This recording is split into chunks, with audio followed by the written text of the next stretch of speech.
A woman won't know how to be pursued, and a man won't know how to pursue a woman until they first know how they was pursued by God. When you understand your significance and worth and what it took for him to pursue you, you'll take your pursuit of a woman and you'll take the pursuit of a man seriously. When you understand dating versus courting, dating says, you know what? I'm going to go and figure this thing out myself. I'm going to go out here. I'm just going to date around. Courtship says, you know what, God, you let me know. You conceive it. And when it comes to courting, the reason why we don't have a 3-courted relationship is because we don't have a 2-courted relationship with God. We don't have him there. When a man and woman does not have God thriving and having a thriving relationship with God in their individual life, in their single life, when they become married, they're getting into relationships impulsively. They're getting into relationships prematurely. They get into relationships based upon their desperate need for. But when a person says, you know what, that's why I tell men, and I've screwed up multiple times. So I'm not talking about, like I'm perfect in that. Do not pursue a woman without God leading you. How can you teach a woman? How can you lead a woman if you're not first led? That's why when women, listen to me, when a man comes to you talking about, I think you're this and I think you that, do you want to do? You got to say, you know what? First, you got to be honest with yourself to know, am I even in position to even be pursued? When you know you got issues up under your heart that you know you haven't dealt with, when you know that you and God have not had a series of seasons of love and engagements, falling and getting back up and repentance and understand what it means to even be a wife. I tell people you got to be it before you get in it. You got to be a husband before you are a husband. You got to be a wife before you get in it. And in singleness, many people overlook because they get so caught up on, man, I just tired of being alone. So the first person that comes their way, listen, man, we are in the era where this world is full of counterfeits, shallow faiths, shallow Christianities, no convictions. Oh, you talking about you love God, but you slept with each other.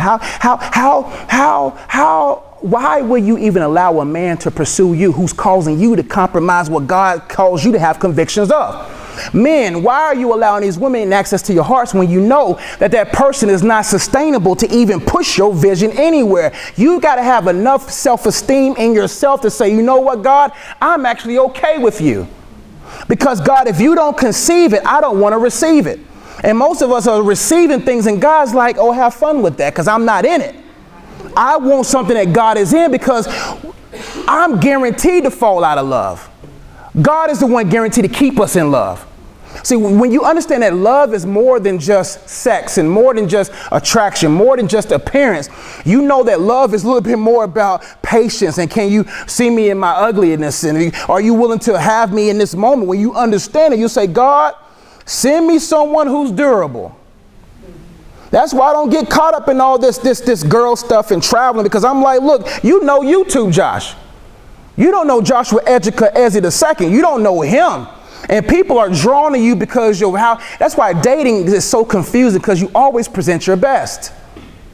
When you're dating, you got the makeup on, you got the J's on, you looking your best. But about time that person meets your ugly, all of a sudden they're like, oh, dude, I don't even know what I got myself into. Some of the prettiest people do the ugliest things, Kanye says. So when you understand that you're ugly in your own heart, you will say, you know what, God, I don't got time for somebody else occupying a space that God needs to hold. God, if you didn't conceive it, I don't want to receive it. Oh, but are we willing to say, God, I'll wait 2 more years? Some of y'all girls like, 2 more years, what you mean? God, I'm willing to wait 5 more years, because I'd rather wait 3 and 5 years and have a 50-year long marriage than to get with someone in 5 months and I'm out in the next 5 years. Men lie, women lie, numbers don't. Divorce is high for a reason. And until we understand that, God, you must lead me always.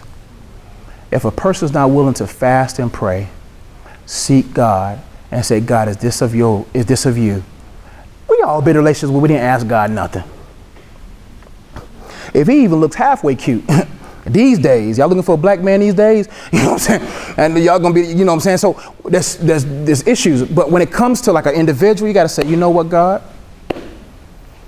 If it's not what you have for me, I always say this prayer, if it's not yours, remove it. Ooh. Then when God removes, you like, oh, what you mean? Don't say that prayer if you ain't ready for the results. Many have come, many have gone. But I tell you, the person that God sends your way will help you along your way. Next part of the question. So what I recommend, do not date, man. Enjoy your singleness. Enjoy your time alone. Enjoy your time with God, because you can get singleness back through divorce. But I'm saying is, you don't want to go through all of that, man. Man, listen, man, do we know how serious marriage is, man? Do we even know how serious our singleness is? That it's the prerequisite, not to marriage. I'm not saying singleness is a prerequisite, because not too many people are going to be married. But when it comes to your life partner, you got to ask yourself some serious questions.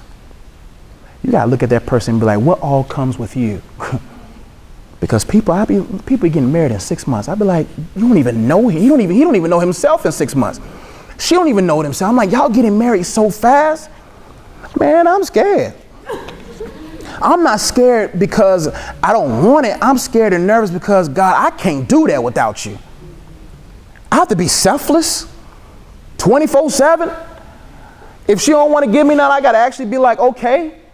I got to actually be like, it's okay to do this without, it's like, whoa. Because we've been selfish for how long? If you're selfish, you ain't ready. If you're selfish, you're getting close to it. But if you're not willing to let God conceive it, if you're not even willing to be even contentment is ultimate. Contentment says, you know what, God? I desire it. I want it. But I desire you more than it. Man, the people who are unequally yoked, they'll suffer the consequence of their decisions. When I have people that come to me and they get in relationships and throughout my years and they unequally yoked, I have a 2 pearl limit. I always say I give them 2 pearls. 3rd pearl I'm keeping in my pocket, because you didn't do nothing with the other 2. Meaning, let the consequences. And I tell people, man, why don't y'all want to learn from observation? Everybody wants to experience stuff. And then they want to come back and you to unplug them from it. And I'm like, man, I'm trying to learn from observation. Listen, do not get so caught up in the need for something. Know that your heart is always prone to need something other than God. And a lot of people they can raise their hands now. And there's a lot of people who can bring in this room who will tell you might want to wait a little while longer. Because 2 selfish people sharing one thing. When was the last time you shared something? We don't even want to share cookies. Let alone we want to share a relationship. It's hard to share. You got to be selfless to share.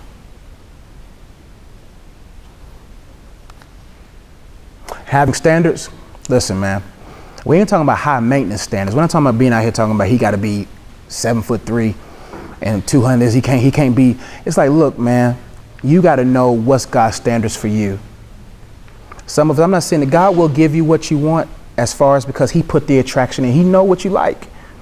Why would I want to serve a God who's going to give me something I don't like? I'm out.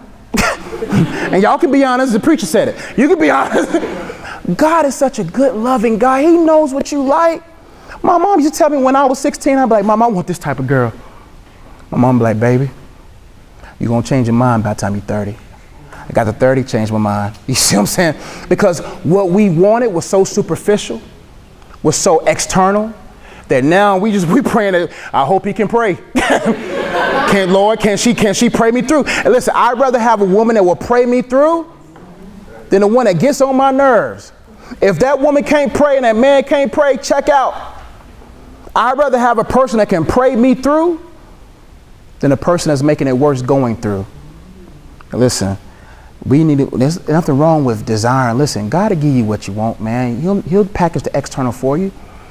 But man, do not get so caught up where 80% of your list is external. Make sure that 95% of it is internal. Because how many of us have been in relationships with impatient people, selfish people, egotistical people, crazy people, cut your throat while you sleep people? I don't got time. I need to know that if I lay beside you, I'm gonna wake up the next day. Listen, man, live the life I live, you're going to make sure you marry someone that ain't crazy. That's why you got to see them in all their areas and levels. You got to see them when they're angry. You got to see them when they're lustful. You got to see them in all levels.